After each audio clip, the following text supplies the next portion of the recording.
Hi, this is Jack Westman for ESWC here in Paris, France for the Electronic Sports World Cup 2013. Joining me first and foremost is Ubinited. Hello. Congratulations, guys. First off, you've made it through the groups in second place. How are you feeling right now? Well, I mean, that good? We're very relieved, I think is the best word to describe it. You know, in the years past, we've always left the group with such excitement and exhilaration and everything. But this year, it's more so relief than anything else. I'm sure if all of the viewers were watching, it was very close, and if anything, we didn't really deserve to get out. But the CS gods allowed us to get out of the group. So we're definitely going to go back to the hotel room, hunk down, and really go over the VODs and stuff and see what went wrong. But yeah, relieved more than anything. Okay, so let's go through the group. You had Norway, the Norwegian team, which you tied first and foremost. Hobby, who are like a Russian-Swedish, they're a mixed team, right? And then Mistral at the very end, 12-16. So you left with one tie, one win, and one loss. That's your worst start in at least 3 years, probably more.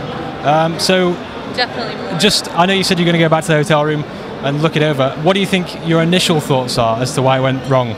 Not that it did go wrong, not that I'm suggesting that for 1 second, Christine. Yeah, thanks, dude. Definitely the first map was, I mean, not to take anything away from the what's their name? Norwegian team, Lions. Teams. Not to take anything away from them, but we definitely beat ourselves there. I mean, we didn't lose. We ended up tying, thank God. But that one, we'll kind of figure out what went wrong. But I mean, as far as that goes, I think we just beat ourselves. The second map was very good. I think we played solid. And the third map, definitely on T side, I think 8th round or so. I don't remember exactly, but I think that's where it went wrong. T side, we thought they were on an eco or something, and then we just really got really complacent, and that's something that's been plaguing us this whole year and years past, is that we've just become complacent players. And I think that's something that affects the whole of North American scene, is that when we're scrimming and practicing online, it's either just straight raping a team or we get raped, you know, and that goes off of just teams just don't take it seriously throughout, and we also suffer from this. And I don't know exactly what went wrong. Particularly, I think it was being complacent. And then CT side, we just, after we lost that pistol, which I don't think we should have, I think our mentality was just not in the right place. And so we'll have to figure it out. But yeah, I think, yeah. Okay. You were up at the end of the first game. It was 15-13 in your favor, right? And then they came back and won 2 rounds in a row. Was that first draw kind of a reality check? Did you come in, you mentioned complacency, did you come in as like reigning champions, nobody can touch us, and you know, you got surprised a little bit, would you say? No, no, that attitude was definitely our attitude like years ago, but now we're old as fuck, and like the older we get, like whenever we walk in here, we're just like, oh shit, these girls are like 17, they're gonna rape us. Like we're definitely get a little more nervous now that we're old. When I was young, I was like cocky and stuff, and young, and nothing can touch me, you know, but now it's definitely a little more nervous. But I didn't think that we would have tied them. You know, I saw how they were playing, and I couldn't believe that the score was that close. And so I guess mentally we just beat ourselves, but it was definitely a reality check. And we went into the second map really strong. We discussed it outside. And then with this third map, I don't know why our momentum didn't carry us through. It did in the beginning of the match. Like I said, it was like 8-0 or 7-0. And we just got complacent. And yeah. Okay. Well, last year, I know you tied a team in the group stage as well, right? No, that wasn't last year. That was in 2010, I believe. I'm not sure. Yeah, we've never not raped everyone in group. This is our first time. Yeah. Yeah, and you're not complacent. Okay, but well, last year, I know there was some kind of crisis, right? You went back to the hotel room, and you know, you went into lockdown, and you studied VODs, and you went through strats and all that kind of stuff. Is it going to be worse this year? I mean, you've got longer to work on it, right? But what kind of stuff are you going to go through in the hotel? I mean, today's my birthday. What? I'm old as fuck. But we were supposed to like go celebrate my birthday in some way or form, but actually that's definitely not going to happen now.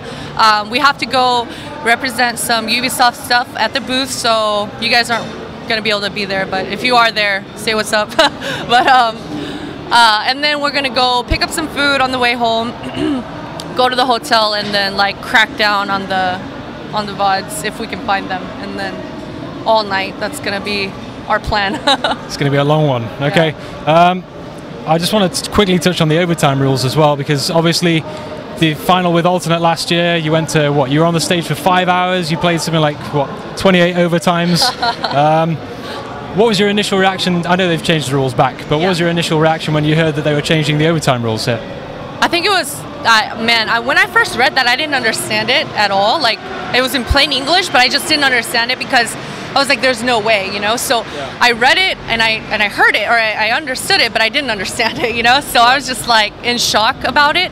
And I can definitely understand from their point of view, they definitely have to keep to their schedule and everything.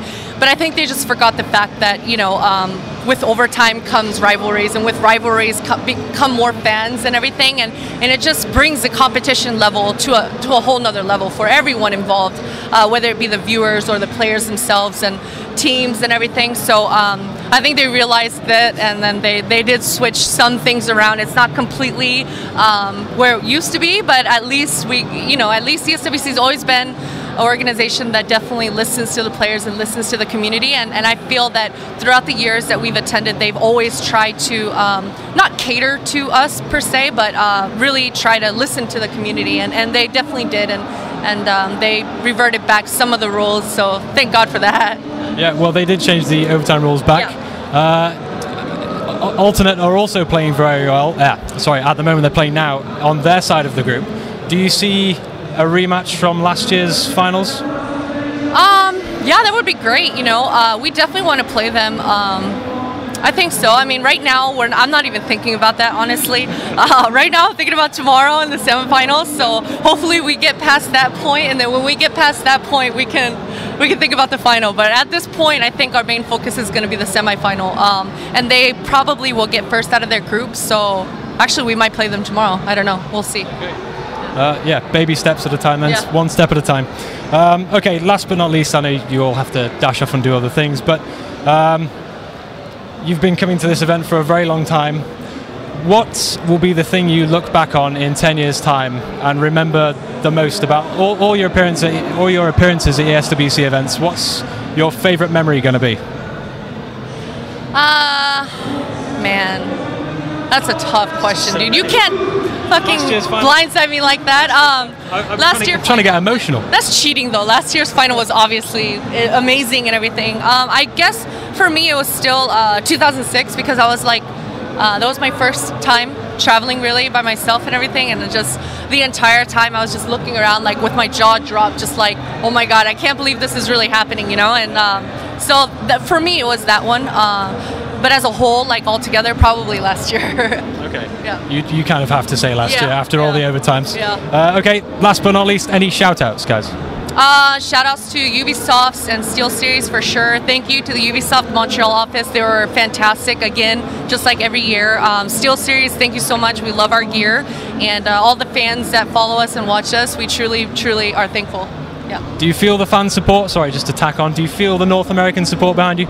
We do. I mean, obviously, there's always the virgin-ass 13-year-olds that are on the forums trolling and everything. But other than that, we do feel like the community has grown in some way. I mean, the Counter-Strike community is such fucking trolls, but they have grown a little bit, and we do feel a lot of respect coming our way, which is surprising, but it has been that way for the last couple years, I think. So definitely kudos to them, and thank you, community, and let's grow stronger together. Stop being trolls, please.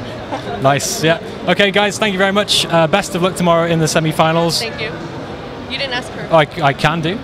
We can go back. Yeah. Okay. Okay, well, last but not least, one for Diane then in that case. How do you feel, what's the pressure like? Because this is your first international tournament, right? ESWC is a pretty big one to come to for your first ever event, and you're playing with the defending champions of 6 years? 6 years? Pressure, much? Well, I mean, there's a lot of pressure, but so far, like today, I felt actually really comfortable because I mean, everybody on the team has made me so comfortable. Like landing my first time, it's actually pretty cool. So, I mean, I think I'm okay right now, but Christine's gonna yell at me later for stuff, so it's, you know. Alright, me too. Okay. They're all scared shitless right now because I told them right before this interview, I was like, okay guys, when we go back to the hotel, I'm yelling at you, and you. Nobody better get defensive. Right, okay. Do you see yourself as like the authority in the team? No. No? Yeah. No. Yes. Yeah. No. Not at all. Okay, you might not, but everybody else is saying yes. Yeah. Okay, I will actually let you go now. Thank you very much. Best of luck in the semi-finals. Thank you. And inevitably when you get to the finals, best of luck there as well. Thank you very Okay. much. At home, stay tuned, dscanews.com for full coverage throughout the weekend. Thanks a lot.